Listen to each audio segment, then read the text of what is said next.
Give him the half stand. Give him the half stand, Mark. We didn't have enough. Wow. We didn't have enough paint to do a full jersey. My back is also empty. It's just right here. Ladies and gentlemen, welcome to another very special episode of Mark My Bird. My name is T-Bird. And I'm Mark Clavin. Tweet. Tweet.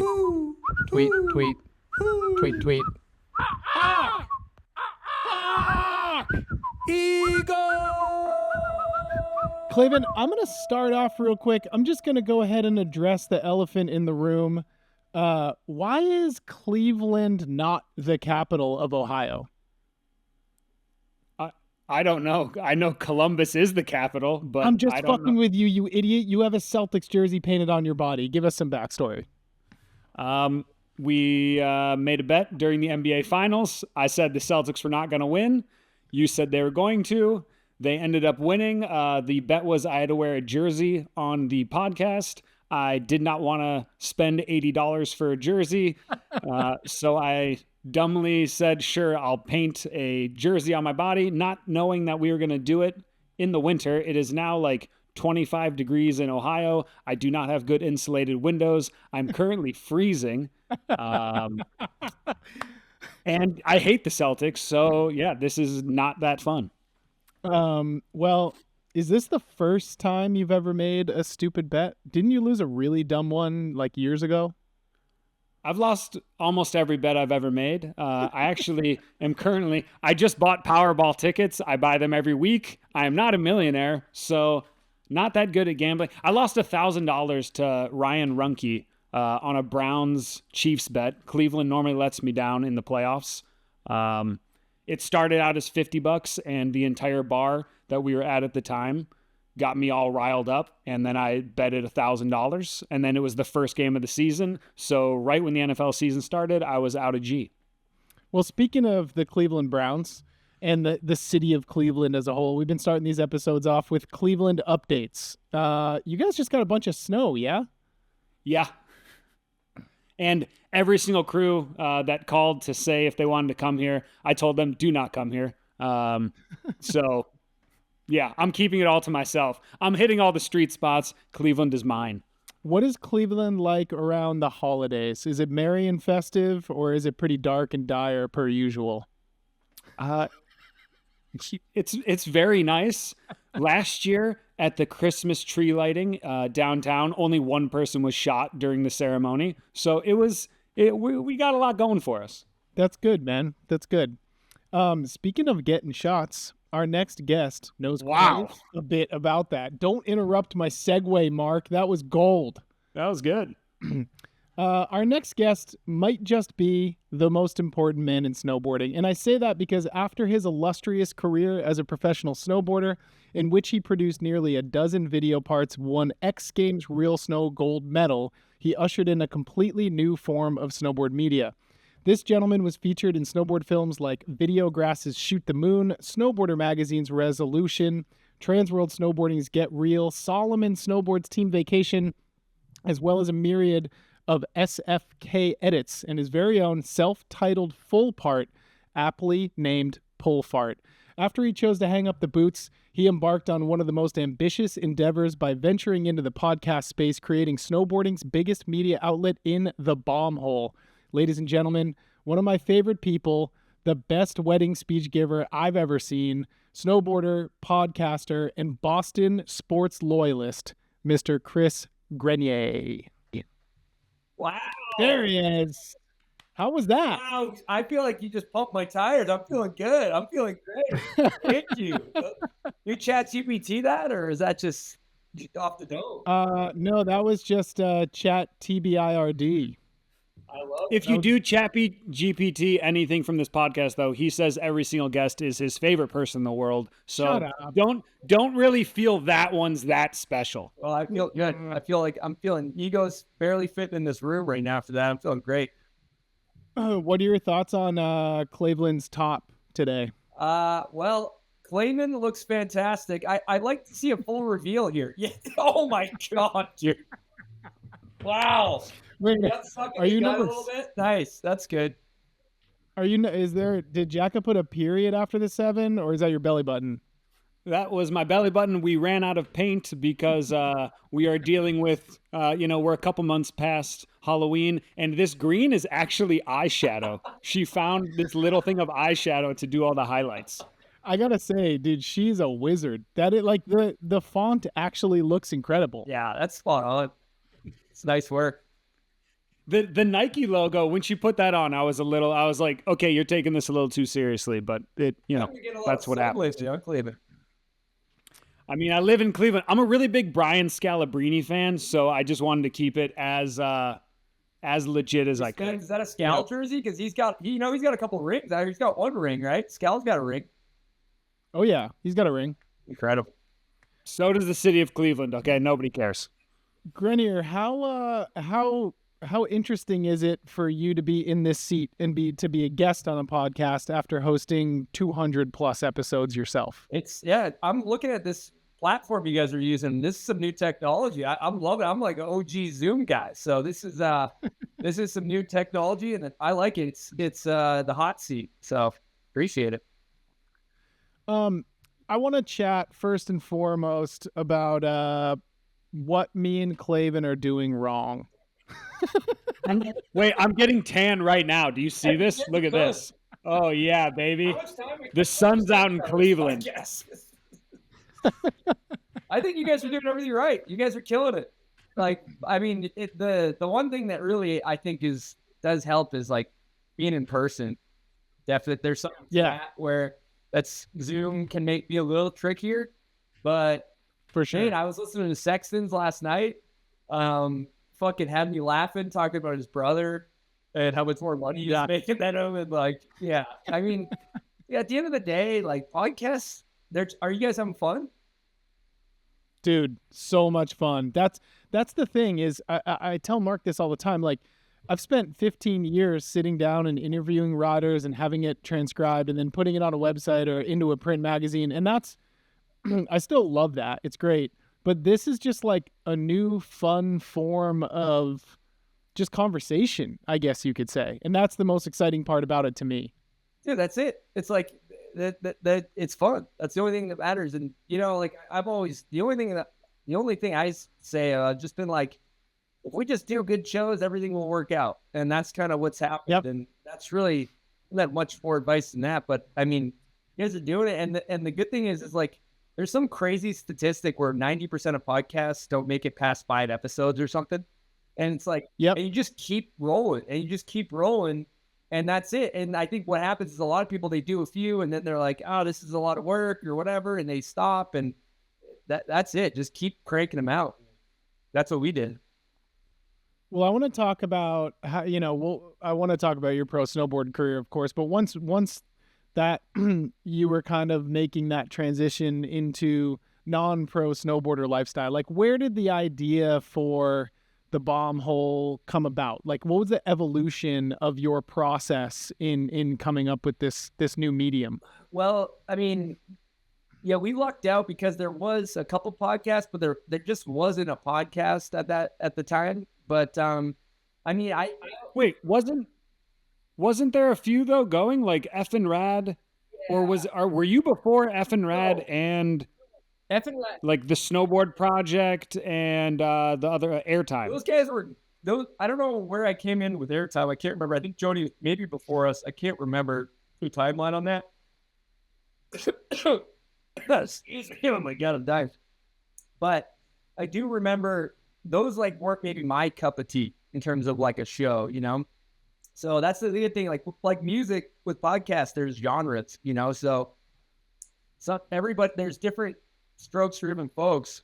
So when I was making it, there were some out there, but nobody had really like done it in the way that we were trying to do. So I'm not trying to discredit those guys, but, and so prior to that, I remember when I was still filming, I don't remember what year, like one of my last, maybe around Pepper year or something like that, which was 2015. I actually bought a mic, bought all the stuff, and recorded an intro with Matty Moe. And I was like, I'm going to do a podcast. And then I kind of was like, got kind of cold feet. where I was like, if you're gonna do it, you gotta do it right. You gotta like commit to it. You gotta.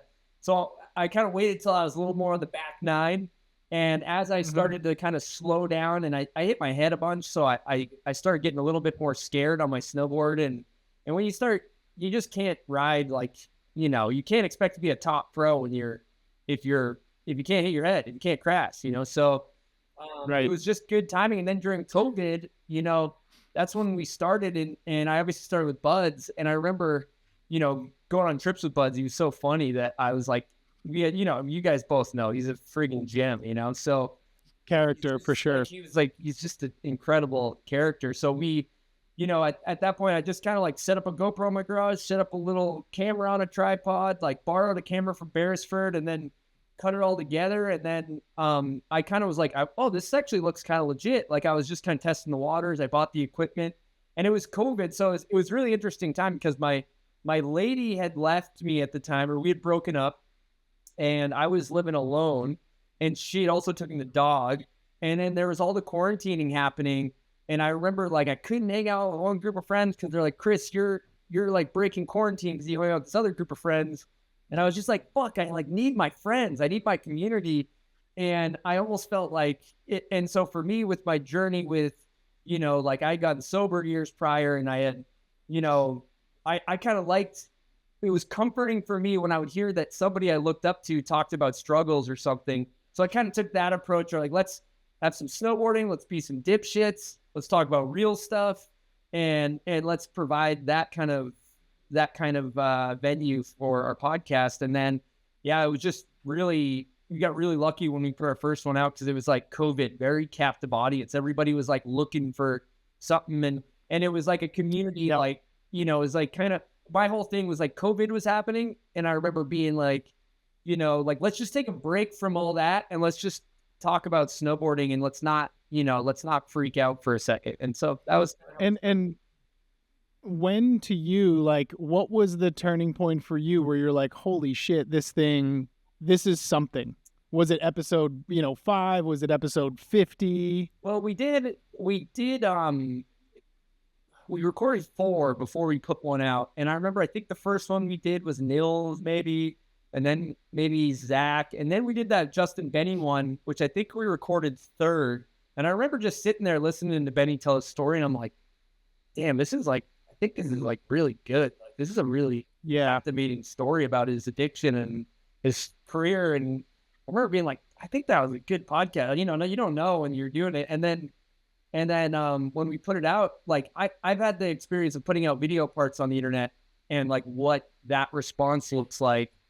And for me, just being the host, this like blew that out. Any of my best video parts or real snow, like the response from the community blew any of that out of the water.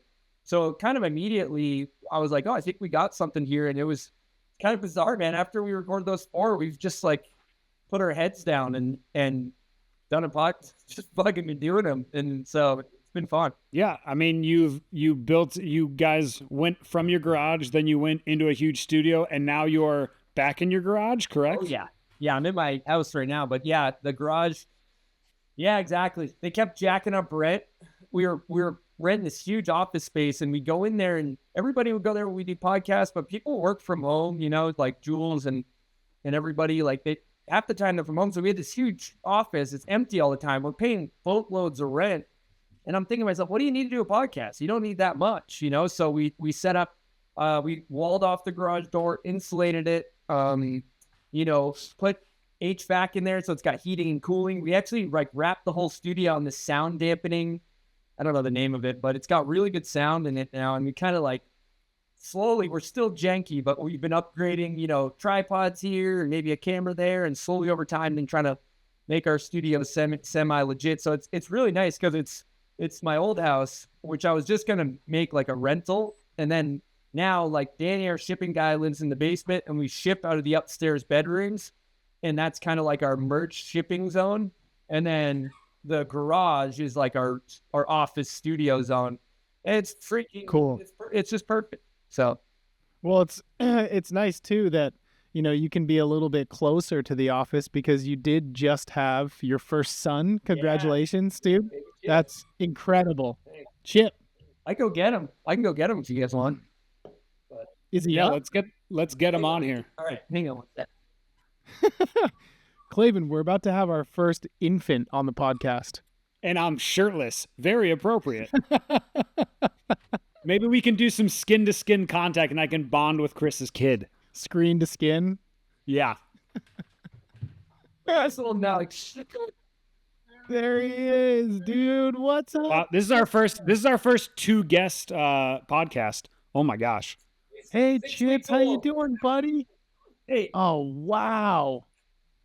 sorry, I woke him up. Dude, That's an adorable child. congratulations, man. Straight jacket.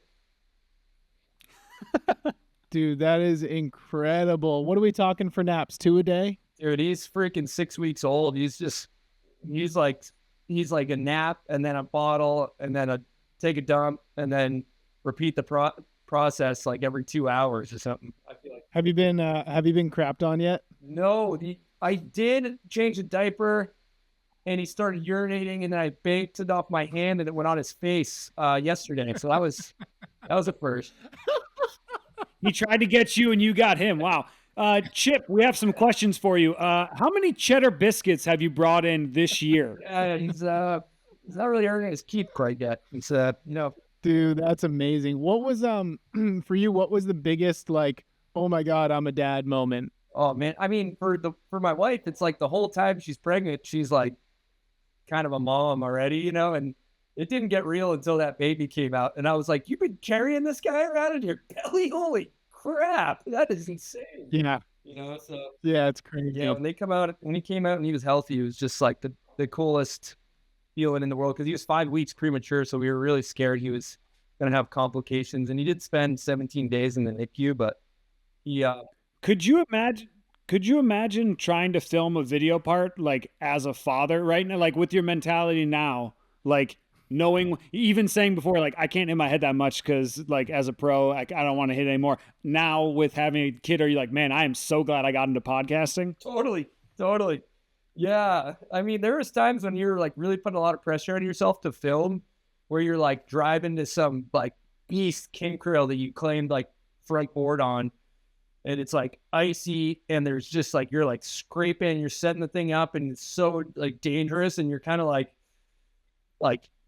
the drive to work when you're going to do something gnarly is not always fun, but like the drive to work when you're going to do a podcast, you're just like, oh yeah, like I'm not going to tomahawk down any stairs today. Like, it's great. Yeah.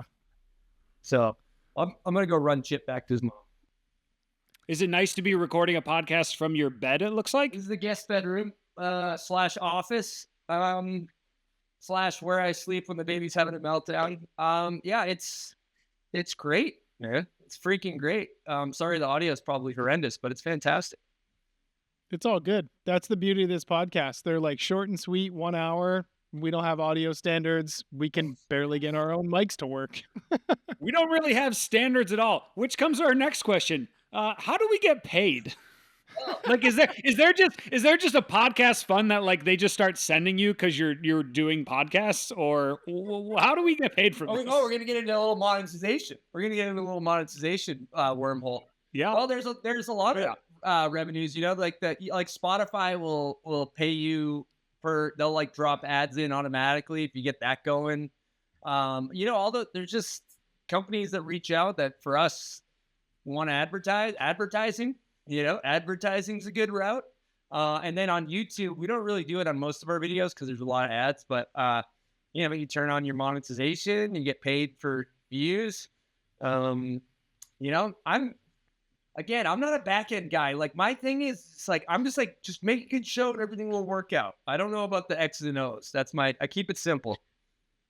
What's your favorite podcast that you listen to? I get asked that one. Oh, that I listen to? Oh yeah, my inspirations. I listen to Pardon My Take, which is a sports podcast. And then I also listen to my other favorite one's called Pulp. And it's a motocross podcast. It's kind of like what Group Chat is actually modeled after, where they talk to all the racers. And I like dirt bike racing. So those are kind of my two. And dabble in like sometimes maybe a little bunt, sometimes maybe a little Mark My Bird. Sometimes if it's a guest on 9 Club, sometimes I'm listening to some freaking some nerdy like human optimization. Like I like him embarrassed. I'd be embarrassed to like tell you guys. I mean, it's a whole new medium. I recently heard kind of through the grapevine that like the moto industry is going super podcast heavy in particular. Is that because of all the parts and gear and like tech behind dirt bike racing, or are they just kind of trying to create like a new model of media? Yeah, I think in moto, pretty much every magazine is like they've almost just pivoted their entire platform to a podcast. All the platforms have podcasts. But also moto is like it's a much bigger audience. Like you think about those guys go to a stadium every week and sell out an entire, football stadium or baseball or whatever, like 20, 30,000 people show up and it's just bigger. And then they're really like one thing they're really on it is with like product review stuff. They have all these people that are like testers and they're like ex-pro racers and they just test products. And for me, I'm just like, should I buy this part? And like there's a very detailed, videos about what you can get. So I put myself, since I'm a moto consumer and I'm a weekend warrior with moto, I put myself in that like weekend warrior, like that's who I kind of make our show for is me, but the snowboard version of it, with moto. So like a lot of times I'm like, God, my freaking 18-year-old self would think this is so whack, but I'm like, my 36-year-old self is kind of into this now, and whatever. Do you think you're in snowboarding? Do you think you're more famous now than you were when you were a professional snowboarder? And I ask that because I've like lapped resorts with you and you get recognized a lot. Yeah, I definitely get recognized more now than I did when I was pro.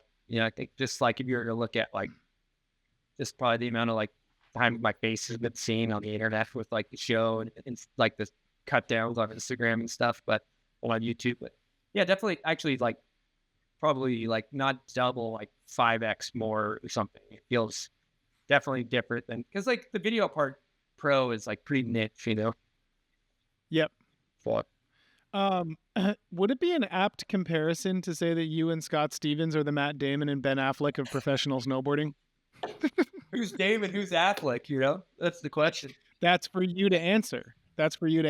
Yeah, maybe I'll go Damon Good Will Hunting. He's an Affleck guy. I mean, that's a flattering compliment. Yeah, I was just talking to Scott right before I came on with you guys. It's being hilarious, but yeah, it's a couple Massachusetts bros, I mean, Chris, I will never forget the day that there's 3 people that ruined my hopes and dreams of ever being a professional snowboarder. The first and foremost is Pat Moore.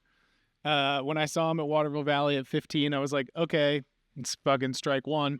The next 2 were you and Scott Stevens at the Loon Mountain Shop Showdown. You guys came for Theory, I want to say. Yeah, Scott was on actually Shop Showdown. I was on a team with Grenier and we won like a trip to Tahoe or something, and he was on Theory. We were on That's right. I was on it might have been Fat Tracks I was the team with, but I was on a team with, I know that me and Grange went to so it was teams of 2, I think. But yeah. So me, Grange, Stevens, Beresford, we all jammed up there, and yeah, it was a long time ago, Bird. So I remember like Pat Moore killed my pipe dreams. You guys pretty much killed my park dreams. I was like, okay, I got to figure out like plan B because this shit ain't working. I just cannot understate how blown away me and the entire like Plymouth State crew, because we're pretty insulated, right? Like Loon and Waterville, and you become, not the best riders, but you're up there with like some of the better riders on the mountain. And then other kids from other states and other scenes show up and you're like, holy fucking shit. Like you guys shut it down as far as I'm concerned. And it was like the talk of Plymouth for the next 2 months. We're like, who the fuck were those kids? And then that was kind of like, I feel like we saw you before you became you, like after that it was High Cascade, started showing up in the edits and we're like, those are those kids, it was really cool. Cool. That's cool to hear. You look back on that and you're like, just a kid, like thinking maybe there's a way to do something. And, it's been, a trip that one. Wait, Bird, you said he shut down your park dreams. Pat Moore shut down your pipe dreams. So do you still have dreams of becoming a pro powder snowboarder, or was that talent that actually shut that one down? No, it's border cross. Yeah, Oh, I'm right. going border cross now. Oh, perfect. Yeah. That age bracket. I mean, you could be a pro in border cross well into your 40s. Look at Nate Holland. You know, like there's still hope for me. Oh yeah. You know what I want to see with border cross? I want to see them like do border cross, but like 80-foot kickers. Yep, I would watch that.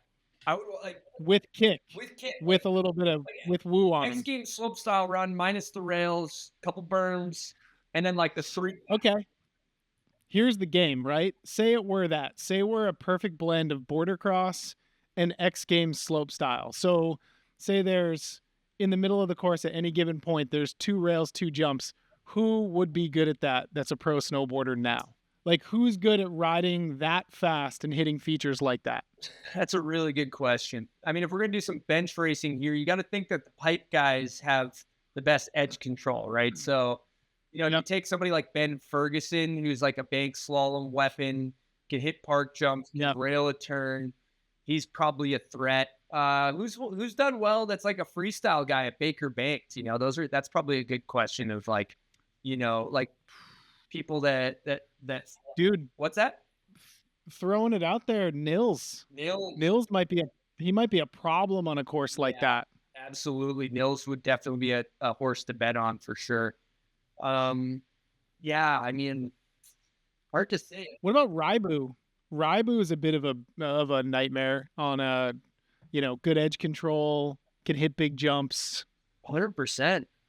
Yeah, I mean, Danny Davis, if you wanted to, like he can ride park jumps. He's got the edge control on the pipe. I mean, geez, yeah, it would be fun to watch though. Sure would, because you kind of would just eliminate the border crossers, I'd imagine. Like most of them can't really hit kickers, I don't think. Right? Yeah, that's a good. Okay, so that's a good topic, right? Like people, I'm so torn between the two because people do kind of clown on border cross. I think rightfully so because there's a little less style involved, right? And we're very like aesthetically style driven people. But It looks like they all have painted on jerseys. Yeah. right, exactly. But the actual like the act of border cross is so fucking gnarly. Like border cross ever be cool? I think if you made the jumps bigger, it could be cool. Look at if your border cross is modeled after motocross and supercross or BMX, the gate goes down, right? And you race, and like those guys are catching air. And it seems like the past little bit is border cross has turned into like a more of a on the ground pump some rollers thing. You watch supercross, the jumps are peaky. You can double or triple. I think the freestyle element of it would make it so much cooler. And at the end of the day, like on a bike, you hit a roller, you scrub the thing on it, or a BMX. So like those guys are like swagged at, On a snowboard, it's like suck your legs up, like like they're not looking. Just it's a lot of that, and so I think that it's kind of tough because it's just not very aesthetically pleasing. Which also brings me to like another bench racing topic I want to ask you guys too, because if you think about it, all the sports that are like, you think about the sports conventionally that have a huge following, it's really easy. There's like a clear winner, clear loser. Basketball, baseball, racing cars, racing motorcycles, racing anything, racing horses, right? It's like really easy to latch onto. I went faster than you. I got more points than you. And I almost feel like we're in this, like, we need to like make slope style bigger and make snowboarding bigger and get more people. But like, I think at the end of the day, when you have something like freestyle snowboarding, where people are doing tricks that are judged as completely subjective. I mean, good luck to be a judge this day when 3 people are going 18, 16, 18 on the 3-pack. And then you got to judge between some rails, and it's could kind of go either way.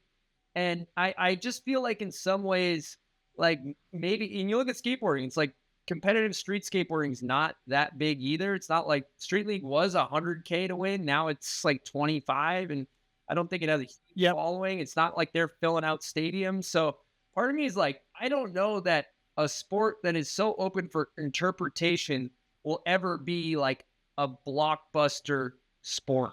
You know what I mean? Totally. And if you compare other sports, say the Olympics, right? Like gymnastics is the same. I watched gymnastics because Simone Biles is fucking incredible and I wanted my daughter to see excellence and greatness, but I didn't know. I mean, I could. Because she does not see it at home. Okay, thank you. Yep, let's keep going. Oh my God. You set yourself up for that. That was pretty fucking good. But no, I could tell by my eye that Simone Biles did a better routine than some other girl, but I couldn't tell by the points. I didn't know how it was judged. I didn't know how it was 2.8 points better than the second place girl. What if, just hear me out, right? What if you timed slopestyle runs and incorporated that into A little speed and style kind of that deal. Okay. the result? Yeah, I've thought They about used this to before. they used to have a clock counting down the runs. There was a time where in the corner it said how long the runs were. I don't think it was for anything for judging, but it definitely showed like this guy completed it in 27 seconds. This girl did it in 29 seconds, whatever it is. Yeah. Yeah. I don't know if it'll get you across the finish line with that. I mean, All right, Yeah. I got a business proposition for you. And if anybody does this, I said it here first.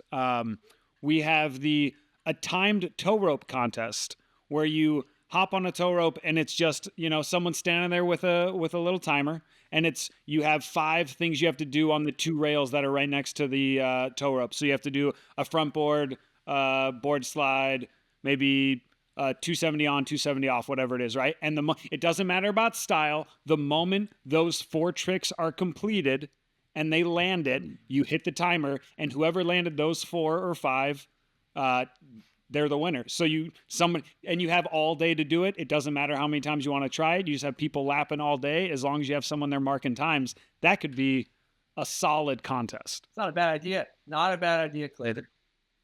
I will Yeah. tell you where you lost me, though, where you went wrong, is when you said it doesn't matter about style.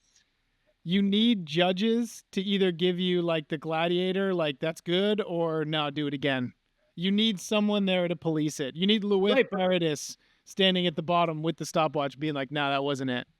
If it wasn't good, though, then it would just be the time would keep going. But if it's a landed trick, if the board is parallel or whatever the actual trick is, you can't knock it. I don't bend my knees, so I couldn't win on style. But if I got the rotation and I rode away and my time was slightly faster than Tommy Gesme, I want the prize. That's not true necessarily. You could have a chance at. That's what you're saying. Yes, I'm setting this. Yeah, remember, I'm a terrible gambler. I need everything coming my way. So I would only start this contest if I had a chance at the prize purse. Clavin, I did see you bend your knees once, and it was when Ski Patrol was doing chest compressions on you. you kind of spasmed and your knees folded. Yeah. Oh, yeah. God, I miss Clavin and the energy drink bonnet just going ballistics on a rail type course. We snowboarding misses that, Clavin. So Yeah, I had to get my own health insurance when I started working for Snowboard magazine. So, I'm not going to really push that until I'm back on a big budget Blue Cross Blue Shield look. Let's get a GoFundMe for Clavin in a energy drink bonnet pre-running the course at all the major events. This is out to all energy drinks. I will paint your sponsored logo on my chest and hit anything This is what within reason for money. This is what But, dude, we're they're- missing. Is like for the audience that's watching, you're like, I just watched a guy do an 18 and do a 21. I don't even know what I'm seeing. And it's like, here's a proficient snowboarder. This is what a guy that's been snowboarding most of his life that is really good looks like going down the course. And like just to Yeah. give you the comparison. You know what I mean? Yeah, 100%. This is an expert snowboarder, right? You have elite are the pros. This is someone who can snowboard on any terrain in the world. This is what they look like. It's like you need like a level setter mid contact.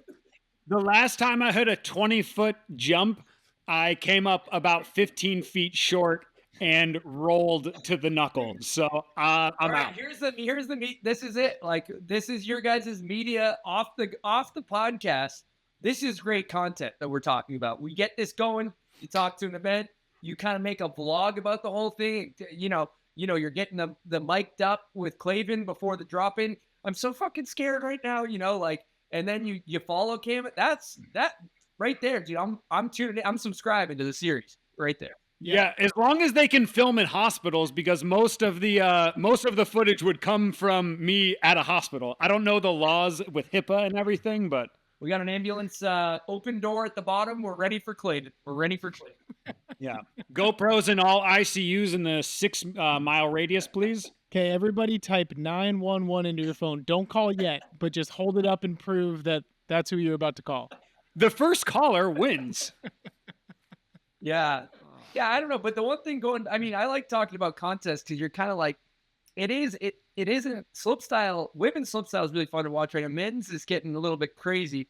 But, the one thing that, as you were talking, I was thinking too, where one thing that really separates people is when you start going into a little bit of a deeper bag. How deep is the bag of tricks, right? Yeah. So a lot of people have their comp run, but it would be cool if it was like, all right, it's like a 6-person final, 4 runs. You got 4 runs. You got to do one that's like standard issue slopestyle run, do the hardest tricks, most rotations, whatever they score. Then your other one, maximum rotation of 900, because you can do a back rodeo 9 that is just like beautiful. I still think that's a stylish trick. Everything's got to be under a 9, and your style and your creativity are up here. And then you combine the two, and then that way it separates the spin to win, which is still impressive. I could snowboard for the rest of my life and try to do 2100, and that was my life goal. I would never be able to do one. And anybody that talks shit on these guys can do. If you've ever watched them do a 540, it's usually a beautiful sight too. You know what I mean? It's not like you don't just go snowboard 21. Like there's a curve to get to being. You have to have a really good initiation to spin. Any rate, Yeah. I digress. But I think that could be, while we're just kind of throwing ideas at the wall, that would be a fun contest to watch to be like, and maybe they land their hard run first and they got 3 runs to do their style run, or maybe they take some 3 runs to do their hard run and then their last run's their style. And that way there's Totally. a clear differentiator. So I don't know. Chris, did you ever do any of those big air contests, like any of those scaffolding jump contests? Like I know you were at the one in Fenway, I think as like an announcer and stuff, but did you ever go that route? Stop at 900, brother. I'm not. Right, but I mean, but you could still hit the jump. I've never got to hit the scaffolding jumps. No, nope. Oh, okay. But my ex-girlfriend did get a foul ball to the face at Fenway Park directly between the eyes. Laser sidebar. Oh my gosh, that's terrible. Yeah. Anyway, well, no, it's funny talking about the contest stuff because I feel like as soon as the double cork 1080 became commonplace, and that was what 7-8 years ago, right? 6-7 years ago, we started talking about like how far can it be taken? It's got to max out at some point, and it hasn't maxed out, and is showing no signs of slowing down. So like, will we be sitting here in 3 years being like, I can't believe they just did a quadruple cork, 3230. I don't know where it stops, right? So there needs to be some line of demarcation to slow it down a little bit because it's getting a little bit out of hand, I think. As a lifelong snowboarder as a lifelong street snowboarder that also talks a lot of cheddar biscuits, do you think that contest snowboarders deserve more pay than street snowboarders? Which one do you think is more dangerous? I mean, you can't blanket it like the top podium people do. Which one's more dangerous? I mean, God, when you're doing a quadruple cork on brick hardpack and like, wherever they do those like fist contests, like freaking middle of nowhere, like that's more dangerous than front board king. Like it's like you guys we've all stared at those jumps. Those guys, let me tell you the difference. Those guys can go to the streets and do what we do. We can't go to those jumps and do what they do. Like they're the best in the world. They're competing to be the best. And so I mean, somebody's value for making money as a snowboarder, they're paid by a snowboard company, and in return, the expectation is to make the brand cool, and also people will buy the product because you're on it, and people buy products when you win stuff. But there's also it's about personality. It's about our people latch on to certain personalities and are just drawn to some people snowboarding. Some people aren't interested in other people. So somebody's value, I think, is determined. It's not as tangible as as scores. Like, oh, I'm a the leading scorer in the NBA. I'm worth this much. It's a little bit of a different. We're paid by marketing. We're not paid by sports teams. We're marketing. It's like all of our value comes from marketing, almost more than results, because you don't make any money from the contest. So it's a challenging question. I do think that the person that gets the most screwed over in snowboarding would be the 11th to 20th place World Cup guy that just went 16, 18, 21 that you've never heard of, and he can't even get a board sponsor. Those guys are really freaking toughing it out. Yeah, traveling all by them. For the record, I support everything you said. I was throwing out the blanket question just to get a good answer. So please, no one get mad at me for making that comparison. Yeah, I don't know. That's too vague. You have to get more strict parameters. But yeah. Well, we're not as good as a podcasting with you, so we do a lot of vague questions here. Speaking of vague questions, this is the question I wanted to ask you more than any other. Who is the greatest Boston sports figure of all time? Any sport. Who's your GOAT? I know. Heavy question. It's tough. Wow. It's tough. I mean, the top three. I mean, if I'm gonna go can I go Mount Rushmore? Can I go Mount Rushmore? Yeah, you can go. Yeah. Let's go Mount Rushmore. Let's do that. I like that. I think Mount Rushmore is more fitting. I mean, I gotta go Bobby Orr, number 4. He shoots, he scores. I read his biography. He's a legend. I also have him. I got a suck in the gut. I got him tattooed on my stomach there.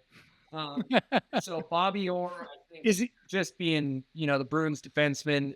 He's got that statue in front of the garden. Wait, for those that aren't watching and are listening on whatever, was that a Bobby Orr diving towards your belly button as the puck? Is your belly button the puck there? No, because that's after he already scored. The puck's behind him. It's in the net, but you can get open for interpretation. Open for interpretation. Okay. So it's an abstract piece. Next, I'm going to go Larry Bird, 33, Larry Legend. Okay. That rivalry between him and Magic kind of single-handedly saved basketball. That's pretty special. I mean, football, pretty obvious. We all know TB12. Tom Brady, freaking, what else needs to be said? I think you got to go baseball. That's a tricky one. I knew this would be the tough one. Yeah. I knew it. Have you seen that new doc? The new dude. Yes. How good is that? It's so fucking good. It's so good. It's so much better than the 30 for 30. They really dove into every aspect of that season. It was crazy. So if they're looking to watch, it's called The Comeback on Netflix. What's it on? I forget. Netflix. If you go watch it, it's about the Red Sox breaking the curse. Okay, and for example, they didn't win. How many years was it? It was 80 something years. I think it was 86. Since the Babe Ruth trade. The curse of the Bambino. And I remember when the Red Sox won the World Series, my dad called me. He was basically in tears, and he's like, "Look, your grandfather, he died and he never got to see the Red Sox win a World Series. You don't know how special this is, how much we've been through, and everything from Bill Buckner to all that stuff." So great sports doc. It gives you a good understanding of Boston sports assholes. If you're not you're like, what's these guys' deal? You'll kind of get it. But I'm gonna go curveball here.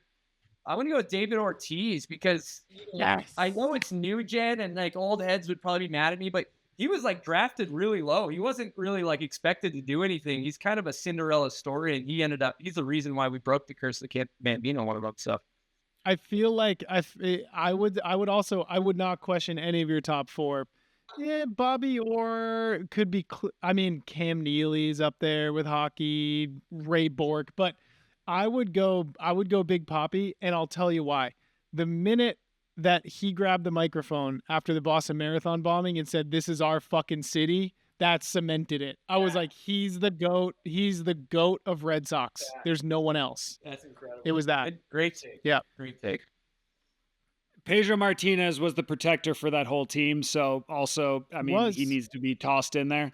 But how does it feel for all those guys to just be less famous than LeBron James from Cleveland, Ohio? I mean, God, this is where we're going with it. Every single one of them. Yeah, you guys can have your Mount Rushmore. We have the Statue of Liberty. We have, whatever else. We got the dollar bill. It's a nice cold take. Everybody talks about how Boston was so tortured. The Cleveland Guardians, they used to be the Indians when they did it. They were up with a similar drought. They had not won a World Series in forever over I think right now they might be the longest running. We went up against the Chicago Cubs, who was also in a drought, and we lost so they could break. We watched a city break their drought and continue ours. So I don't even want to hear about you guys being tortured. You've gone through 20 years of how many championships, title town. It doesn't matter. Get over it. No comment. Let the record show. No comment. Because there's no comments to be made because I'm correct. Yeah. So for anybody that's still listening, they're not. The moment they saw me with a painted shirt, they were out. It's a tortured town. It's a tortured sports town. I'll give you that. But what city would you not want to be from? What if you could pick one city in the U.S. sports city? What would you be like? That looks awful. I mean, I'm in a rising sports city right now. One that doesn't have a history, but it's getting rich. So that's kind of cool with Utah Hockey Club. But I mean, I think growing up, it's just kind of like bred into you, where you just fucking hate the Yankees, and you're like, being from where I'm from, the nemesis is Yankees, Lakers, all that. Even though it is a great sports town, I think I'm just kind of biased because. Oh, that's actually pretty with Utah coming in with the NHL, and obviously you getting kind of a not an influencer, but because of the bomb hole, you got to go on and shoot pucks on the ice as a young kid that obviously loves hockey. Did you ever think your snowboarding would eventually take you to this and then to being able to skate on an NHL rink? Oh God, I was living my childhood dreams out there. That's the coolest thing ever, and growing up playing hockey, and then obviously at a certain point in time, you got to pick hockey, pick snowboarding. But in my head, I've always been a sick puppy. I was doing hockey when I was a kid, and there's a harsh reality when you get out there and you dangle twig. It's you're not really good, Chris. It's not. But at any rate, so that was super cool, man. And shout out to my boy Neil. He works over at the NHL. He listens to the bomb hole, and he's the social media guy over for the NHL. And I got a DM from the NHL one day. It's NHL. Hey, Chris, what's your Damn. I was just what? And then next thing I know, we went to the it was at Fenway, and we got to go on the ice. And then that was super cool. And then we went to the Winter Classic, and that was fantastic. And we won against we were playing Pittsburgh. And then they came here when we got our team. Neil hit me up again, and he's like, "Hey, Utah's got a hockey team. Do you want to come for opening night?" And so I've since kind of formed a relationship with some of the people in marketing over at the Utah Hockey Club. I got to go on the local broadcast and give some hockey analysis. They wanted to talk to me. That's awesome. About snowboard. They're like, "So you're a snowboarder, you live here?" I'm just giving them analysis the whole time. I'm like, power play. You know what I would do? I would shuffle the lines a little bit. I'd go Gunther, I'd go Logan Cooley, and then I'd go Lamoureux at the point. And then, I like Sergey, just, quarterback it. And then you got to have Keller in there. I just don't like what we're doing. And they're just trying to talk to me about snowboarding. And so it's been really cool because the Utah Hockey Club is brand new, right? And so Utah has got this religious influence, right? There's a lot of Mormon people, no disrespect, that came here, but for people that aren't in the Mormon culture, that can be a little bit weird, right? So Utah Jazz has a bit of a lot of the fan base is a lot of people that have lived here for a long time. We're new gen Utah, right? We're just people from other cities that moved here. So Utah Hockey Club's got this new fan base, and people are murdering beers at the game, and it's pretty fun. It's not it's rowdy, and there's like the beer cam where the pans to them and they're chugging the beers, and it's just got it's like this almost like new Utah vibe to it, and it's been electric going to the games. So Dude, and I gotta say, I hope they keep the name. I love the name, Oh, just the Utah Hockey Club. I think it's so sick. yeah, it's clean. I agree. That was my pick as well. Are they predicted, like, because obviously Vegas had such a good kind of luck with their expansion and end up winning the Stanley Cup, correct? Yeah. Like pretty recently. Like, is Utah? Are there talks where this team could like kind of shake it up and do that?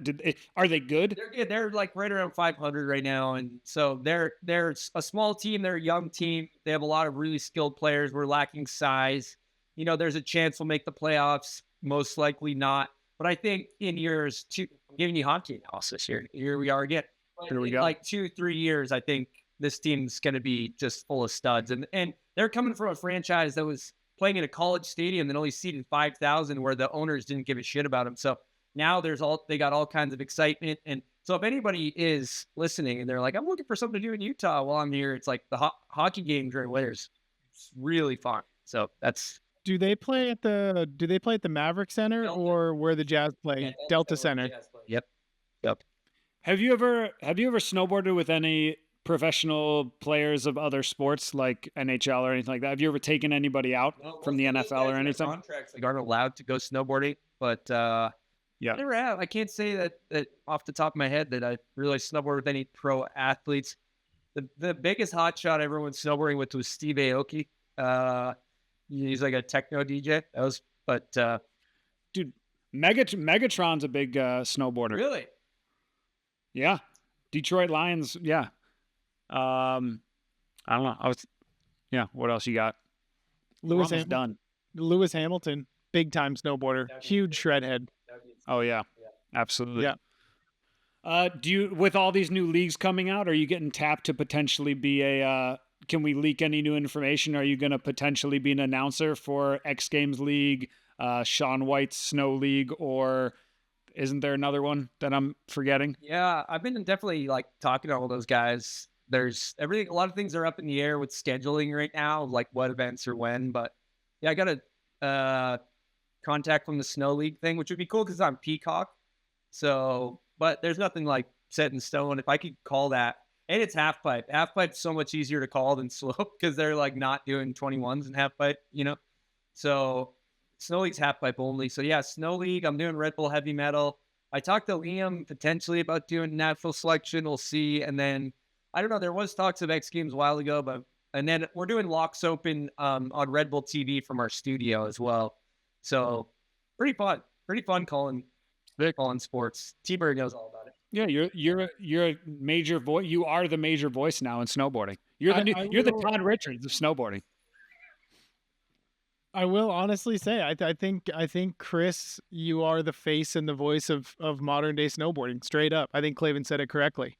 Thank you. I appreciate that.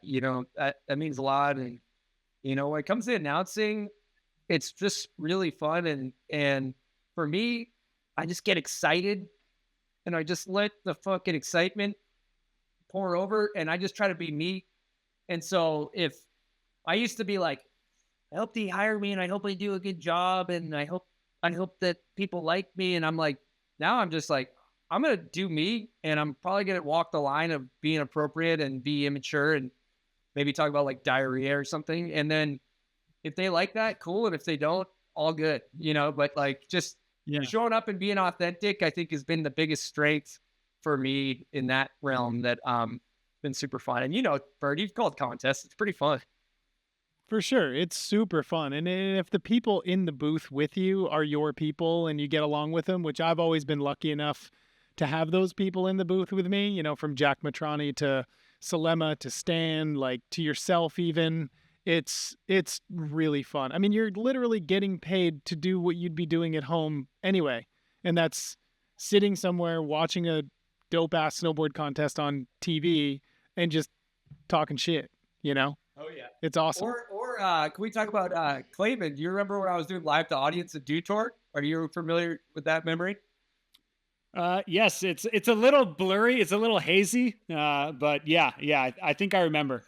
If you'd like to elaborate, go Yeah, ahead. that was really fun because we got asked to do tour, and the thing for me is that I don't really care if I get fired. So like I just say whatever I just try to like just say whatever, you know. And what I was honing in on, you watch contests for like 3 days straight, you start to just be like, let's just have some fun with this. And Clavin was on the deck, and I don't remember who I was calling it with, but maybe Richards. Was there with Richards? Oh, it was definitely Todd. Yeah. Richards and I zeroed in on Clavin. And anytime somebody did like a huge air to fakie or something, we would just kind of chime in like, Clavin, that was a beautiful air to fakie. Clavin definitely missed that photo. That's a fact. And then, you know, we basically talk about how the photo is blurry. And we essentially turned the live to audience broadcast into basically a roast of Clavin, which was very fun for us. I had a few people hit me up after saying like, dude, you got to snap back. Like, you got to say something. I was like, well, first of all, I'm on the pipe. I don't have a microphone. So nothing's going to be coming back unless I start screaming, and that'll look really pathetic. And secondly, honestly, as a kid from Ohio, like growing up snowboarding, watching you snowboard through high school and everything. And because I always thought I have one problem where I think a lot of you, like the guys of your generation, which are basically you're 5 years older than me, I always think like, wow, these guys are like 10 years older than me. I have so much kind of respect for you guys. But then I realized, oh, we're almost the same age. But to hear you guys making fun of me at a major contest, honestly, to me, it was only like, this is my dream. You got to skate on the NHL rink, right? You got to do your thing. I'm at a snowboard contest, and the announcing is consistently saying my name at a place that I've like loved being at for my entire life. So it was nothing, but I was very flattered. It was very fun. And not to mention, you guys are hilarious, so it was a good time. Oh, you're welcome. You're welcome. Yeah. Keep going. Well, Chris, dude, thank you so much for your time. You're a new dad. You are an entrepreneur. You're a busy guy, and we really appreciate you giving us 1 hour of your time. And the beauty of this podcast is we don't talk about much, so we can have people on whenever we want. We'd love to have you on again in the future. That was so fun, guys. Thanks for having me. That was a blast. Hell yeah, buddy. And for everyone listening to this podcast out here, if you've been living under a rock and haven't listened to The Bomb Hole, find it wherever you get your podcasts. It's I think it's the coolest thing in snowboarding right now. So good on you, Chris. You're the man. Thanks, Birdman. I appreciate you.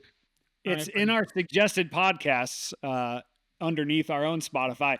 The Bomb Hole hasn't put us as a suggested podcast to listen to, but that's okay. You know, maybe one day we'll get there. I can talk. That's not my department. I can say that. That's above my pay grade, Clayton, and I can run it up.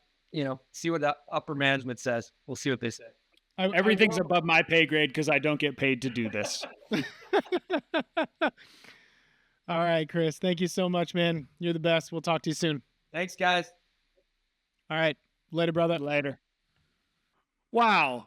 I'll take the words out of Bird's mouth. What a phenomenal guest. One of my favorite people in snowboarding. Just a class act all the way.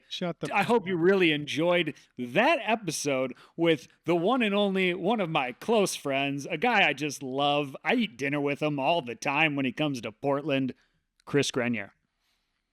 That was actually pretty good. I'm not gonna lie. That was good. Also, he's one of the people that I've messed up nicknames. It's Grendies, but his actual last name is Grenier, correct? Yeah, it's Grenier, but I mean, I don't think he gives a shit. Grenier, Grendiesel, you know, it doesn't matter. Okay. All in all, though, like I know, yeah, I shower praise upon people, blah blah blah. He's a pretty remarkable human being. You know, like doing everything that he's done in snowboarding.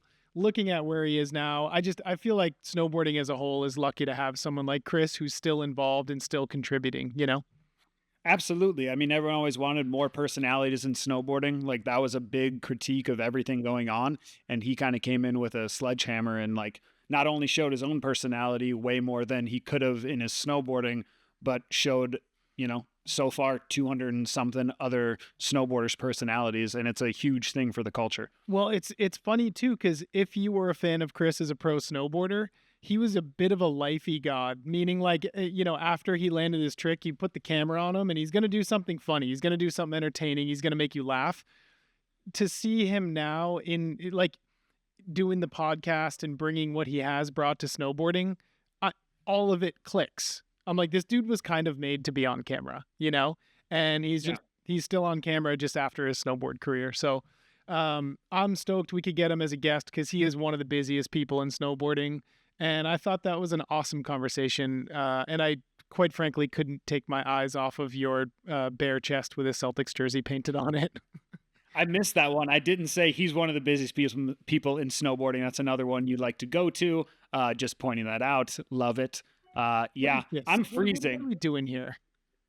I'm going to go take a shower. What about yourself? I'm actually heading into the Moda Center in about 2 hours for Blazers versus the Utah Jazz. Shit, I should have brought that up. His team's in my town tonight. We talked enough sports. We're good. I guess All right. you're right. Until next time, see you later, Bird. Later, buddy.